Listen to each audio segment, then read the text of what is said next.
ભાઈ 25 વર્ષથી ભારતીય જનતા પાર્ટી સાથે જોડાયેલા છે, આરએસએસ માં છે, અસંખ્ય એમની પાસે કાર્ડ છે, ફલાણું કાર્ડ, ઢેકડું કાર્ડ, ઓલું કાર્ડ, પ્રમુખ પદનું કાર્ડ, અસંખ્ય કાર્ડો છે. તો આજે ભાઈ અચાનક જાગૃત થયા, મોરબીની જનતા જાગૃત થઈ એટલે સાથે સાથે ભાઈ જાગૃત થઈ ગયા.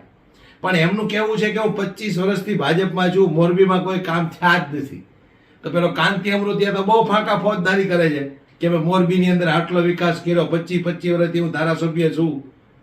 અને જનતા જ્યારે રસ્તા પર ઉતરી ત્યારે એક પછી એક લોકોની આંખો ઉઘડવા માંડી, ત્યારે આ કાકા પણ શું બોલ્યા છે સૌથી પહેલા તમે એને સાંભળો. એની રીતે શાંત પાડવા માટેના પ્રયત્ન કરે છે, પણ અહીંયા ધારાસભ્ય, સંસદ સભ્ય, 3 ધારાસભ્ય છે મોરબીમાં, 2 સંસદ સભ્ય છે, એક અહીંયા આવતા નથી. 25 વર્ષથી આ મોરબીની અંદર કોઈ કરતા કોઈ કામ કર્યું નથી. હું બીજેપીમાં નહીં, જંગસંઘ વખતનો છું ભાજપમાં. મારે 32 વર્ષ થયા, સંઘનો માણસ છું, તોય મારે આવવું પડે રોડ ઉપર. મૂળ કેટલી હદે પીડાના હશે કે ઘરની વાત અહીંયા કરવી પડે.